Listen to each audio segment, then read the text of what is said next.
Oi pessoal, tudo bem? Seja mais uma vez bem-vindo sempre. Se você é novo por aqui, muito prazer, eu sou a Pamela e já se inscreve no canal para receber os meus vídeos todas as quintas.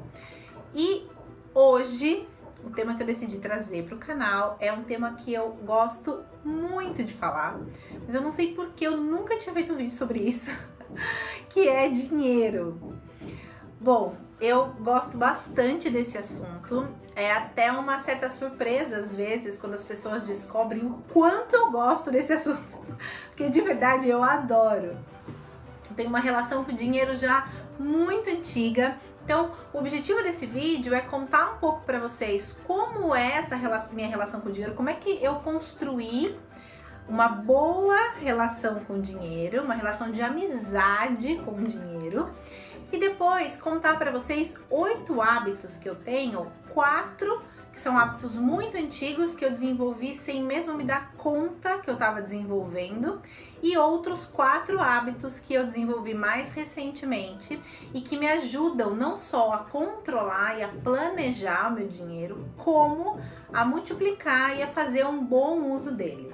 E também deitar minha cabeça no travesseiro todas as noites e dormir absolutamente tranquila. Então, se você gosta desse assunto, se você quer saber um pouquinho mais, fica aqui comigo e vambora. Ah, mas antes uma pequena coisa, teremos que lidar todos juntos com uma situação que é o meu vizinho de cima martelando. Então, não tem o que fazer, né? Vamos superar juntos esta questão. Finjam que vocês não estão ouvindo as marteladas. Começo então. A minha relação com o dinheiro não podia ter nascido em outro lugar que não a casa dos meus pais. Então, os meus pais, embora eles não colocassem a mim e as minhas irmãs num sofazinho para dar aulas de finanças, a gente, durante toda a nossa vida, sempre ouviu coisas do tipo: o dinheiro não nasce em árvore, quem guarda sempre tem.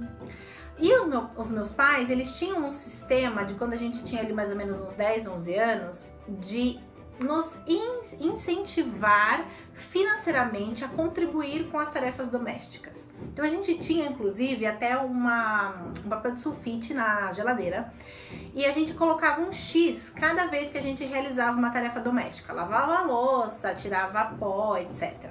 E aí no final da semana os meus pais faziam ali a contabilidade e nos pagavam a mim e as minhas irmãs o equivalente ao número de tarefas domésticas que a gente tinha feito naquela semana. Então, na minha casa, nós fomos ensinadas que, primeiro, o dinheiro vem como resultado de um esforço, de um trabalho, de algo que a gente realiza.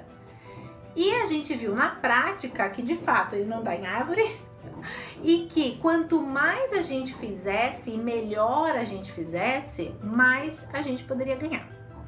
E aí, quando chegou a faculdade, tudo mudou na minha vida, porque eu tinha, obviamente, um orçamento fixo que tinha que dar conta da minha vida universitária.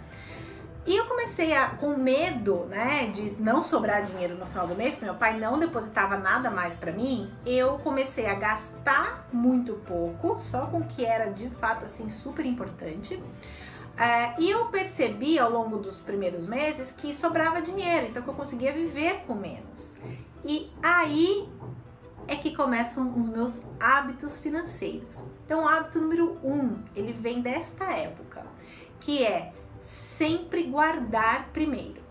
Então, como eu percebia que sobrava dinheiro, eu falei, não, então eu vou fazer o contrário. Toda vez que meu pai fizer um depósito para mim, eu vou retirar, eu vou sacar esse dinheiro que sobra e eu vou guardá-lo. E vou ter que viver com o resto. E esse dinheiro que eu guardava, hábito 2 agora, ele sempre tinha um objetivo. Que podia ser, na verdade, né? Comprar um presente pro meu namorado no Natal, podia ser comprar um livro da faculdade que eu queria, e eu tinha, na verdade, 2 objetivos que é super reais, que era ir no rodízio de pizza todo mês, e 2, tomar café na padaria alemã. Então, quem é de Campinas, eu estudei na Unicamp, sabe que tem uma padaria lá em Barão Geraldo, que chama Padaria Alemã, e eu tinha esse objetivo, todo mês eu queria tomar café da manhã lá. Então eu tinha os meus objetivos, e guardar o dinheiro tinha uma função. que era me levar ao encontro, né, do meu lazer, dos meus prazeres, daquilo que eu queria fazer. Aliás, além de guardar primeiro, eu sempre paguei primeiro. Eu guardo e depois eu pago. Eu até falei sobre isso num vídeo, eu vou deixar em algum lugar no final talvez, um vídeo que eu gravei sobre os prazeres inenarráveis da vida, e onde eu falei que um prazer meu inenarrável é pagar conta. E é mesmo. Porque eu sempre fiz e sempre faço. Primeiro, na hora que eu recebo meu dinheiro, eu separo, guardo, pago todas as contas que eu tenho para pagar e aí vivo com o que sobra. É isso, pronto. Agora fechou. Bom, terceiro hábito que eu tinha, que também desenvolvi nessa época da faculdade, estudar finanças. Eu fiz ciências sociais, então na minha grade curricular eu tinha que fazer uma ou duas matérias de economia. E a primeira matéria de economia que eu fiz, eu me apaixonei por finanças. Eu achei muito, muito interessante. Eu queria aprender mais sobre esse mundo do dinheiro. Eu acabei me inscrevendo em uma outra matéria letiva. E aí foi nessa época que eu comecei a estudar finanças de uma forma um pouquinho mais consistente.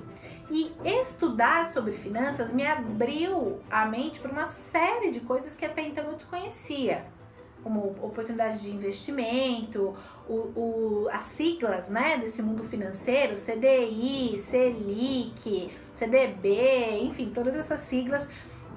Esse mundo se abriu para mim quando eu comecei a estudar mais sobre esse tema.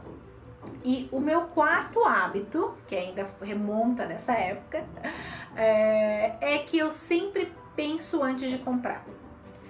Então, como eu tinha, de novo, né, um orçamento fixo, etc., eu não gastava com coisas que eu achava na minha cabeça que não eram prioridades. E aí, quando eu precisava gastar com alguma coisa que de fato era prioridade, eu também não saía gastando. Eu, na verdade, faço isso até hoje, né? Mas falando daquela época. Então, por exemplo, precisava comprar um sapato. Eu ia primeiro no shopping, na loja, olhar a vitrine, aí eu ficava ali olhando com dó de gastar, com uma dorzinha no coração, e aí eu ia embora. Eu falava, não, hoje não, esse tênis ainda tá dando pro gasto. Aí voltava algum tempo depois, olhava de novo a vitrine, mais uma vitrine, dava uma experimentada, deixava pra próxima. Terceira vez, talvez eu comprasse esse sapato. Ou então, nos dias de hoje, né, talvez eu volte pra casa, procure na internet, e se eu achar algum preço melhor, eu compro na internet. Então, eu nunca compro por impulso. E esse não é um hábito que foi planejado, é um hábito que simplesmente aconteceu. E, obviamente, me ajuda muito a poupar dinheiro. Bom, então, esses hábitos são hábitos que, pra gente ver, né, que alguns hábitos a gente constrói sem a gente pensar sobre eles, né? E agora, hábitos que eu venho construindo nos últimos anos conscientemente. O primeiro, que na verdade é o quinto, né? Comprar sempre dando prioridade para qualidade e procedência. Então hoje eu não compro mais as coisas que são mais baratas.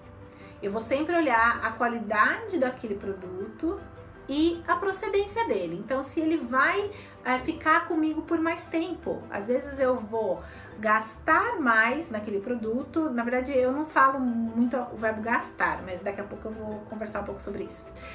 Mas vamos lá, eu não vou gastar menos se aquele produto talvez fique menos na minha casa, ou se esse produto vai estragar muito rápido, ou vai se deteriorar antes de que eu use tudo que ele pode me oferecer. Então, eu hoje priorizo qualidade, mesmo que isso signifique gastar um pouco mais de dinheiro. Segundo hábito novo, sexto hábito geral.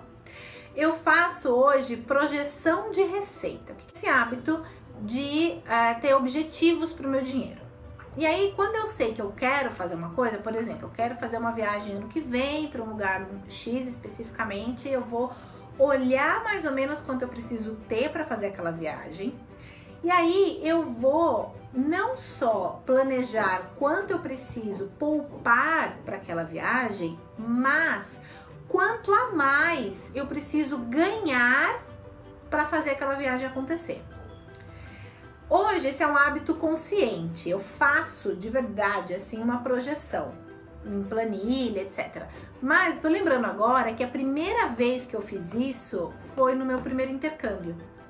Quando eu decidi que eu queria fazer intercâmbio, eu precisava na época ter 10 mil reais. E aí o meu salário de estagiária não ia me fazer chegar nesses 10 mil reais no tempo que eu precisava.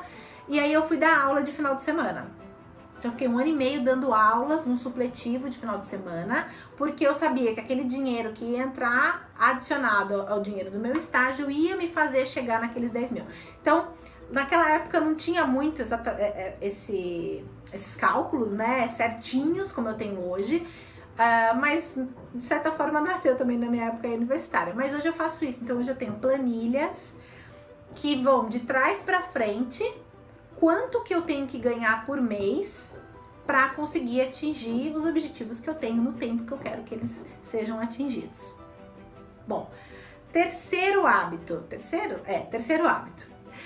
a troca de verbos. Então eu troquei o verbo gastar pelo verbo investir. Eu não uso mais, dificilmente, na verdade, às vezes eu uso, né? Mas o que isso significa? Isso significa que quando a gente muda o que a gente fala, a gente muda o que a gente pensa. O verbo gastar e o verbo investir, eles não soam de forma diferente para você? Eles não trazem sentimentos diferentes para você? Para mim, eles trazem. Então, quando eu penso em gastar, eu sempre penso em algo que é efêmero. É sempre uma coisa negativa. Ai, tô gastando, tô vendo meu dinheiro ir. Sabe aquela coisa, o dinheiro vai como água? E investir é uma coisa mais parruda, sabe? É uma coisa mais robusta. Então, eu estou investindo. E aí, eu uso isso para tudo. Por exemplo, para esta caneta. Eu hoje em dia tento não falar eu vou gastar 5 reais com essa caneta. Eu vou investir 5 reais com essa caneta, nesta caneta. Porque quando eu falo investir em vez de gastar, eu trago essa coisa que eu tô comprando mais para perto de mim. Ela se torna um bem, algo que é valioso, porque investir pressupõe retorno. Gastar não pressupõe nada. Gastar só pressupõe que, tipo, vai embora. Investir pressupõe retorno. Então, eu estou investindo na caneta, nessa cadeira, no apartamento e não estou gastando. Quarto e oitavo último hábito, que é comprar o essencial. E aí eu queria voltar também para minha história na infância e lembrar um pouquinho da minha mãe.